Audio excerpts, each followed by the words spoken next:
Welcome back. In this video we're going to go through the process of importing our FBX file into 3ds Max so that we can clean it up and run those scripts that we downloaded so that we can get it ready for importing into Unreal Engine 4.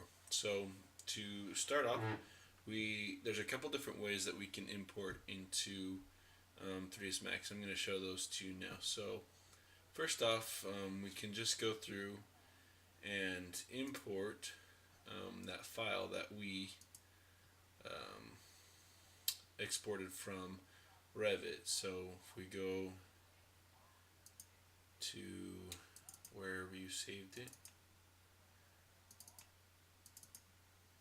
here I've got that test project.fbx that we exported. Go here, and it's going to give us these import options, right?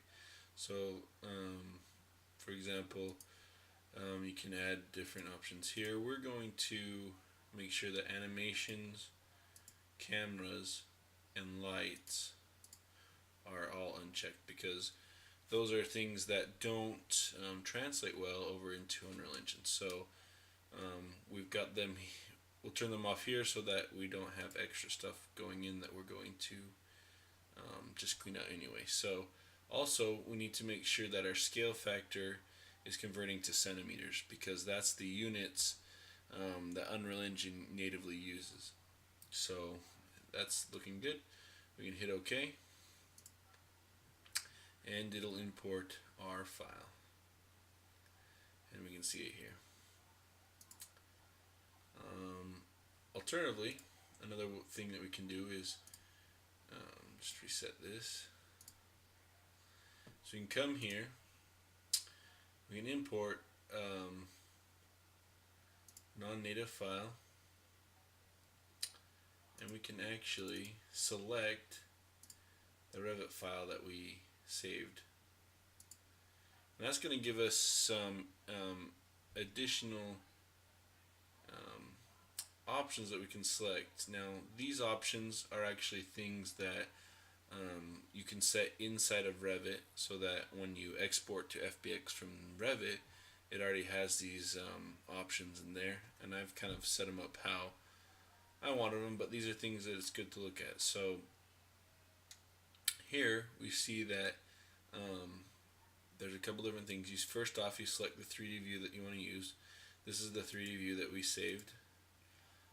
Also, there's different ways to combine entities. So by default, it has this do not combine entities, and this is the one that I've used just because I like to kind of be able to customize and play around with how those objects are imported. Now you can also combine by Revit category, family type, material, or the entire model as one object. Now what that does is it actually makes them all one type. For example, if you used family type, all of your interior walls that are the same type of family will come in as one element, one object. Now that might be preferable, and we're actually going to come in and we're going to combine a few things. Another popular one is to combine by Revit material.